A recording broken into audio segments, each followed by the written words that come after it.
Hi. ඔන්න ඉතින් තවුරංගවල චාරිකාවේ දෙවැනි දවසේ හවස් වරුවේ වීඩියෝ එකට ඔයාලව ආදරෙන් පිළිගන්නවා. ඔමානුව වෝටර්ෆෝල් එක බැලුවට පස්සේ අපි දෙන්නට තද බඩගින්නක් දැනුණා. ඒක නිසා අපි දෙන්න තවුරංගවල තියෙන ඉන්දියන් රෙස්ටොරන්ට් එකකට ගියා අපි දෙන්නගේ ලන්ච් එක ගන්න. මෙතනදී විකුම් ආසම විදිහේ පරාටා, නාන් රොටි, ඒ වගේම මම ආසම විදිහේ මික්ස්ඩ් ෆ්‍රයිඩ් රයිස් එකක් ඕඩර් කරලා අපි දෙන්න මේ වගේ රස බලලා ඊට පස්සේ පිටත් උනේ තවුරංගවල බීච් එක පැත්තට.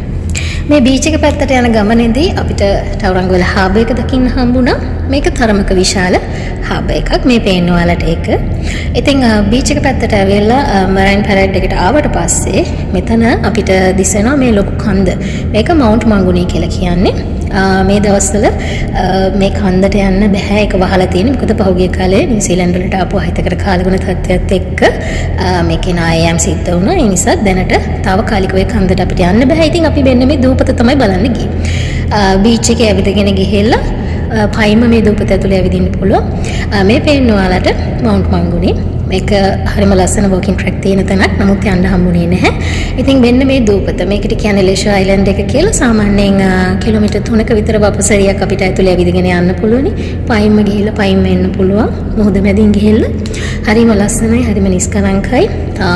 ගස් කොළන් වැවිච්ච දූපතක් ඇතුලේ අපිට ඇවිදින්න තියෙන. ඉතින් අවු සැරට වැටෙන්නේ නැහැ. හරිම ශාන්ත සැනසෙලි හැඟීමක් තියෙනවා.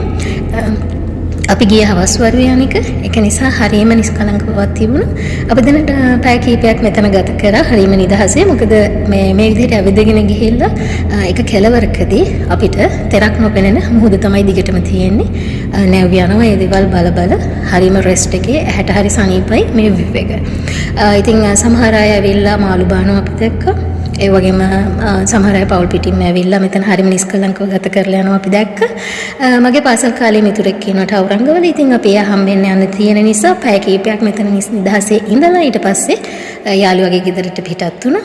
ඉතින් අපේ ඊළඟ දවසේ කොහොමද බලන්නේ ඊළඟ වීඩියෝ එකක් එකතු වෙන්න කියලා ආදරෙන් ආරාධනා කරනවා.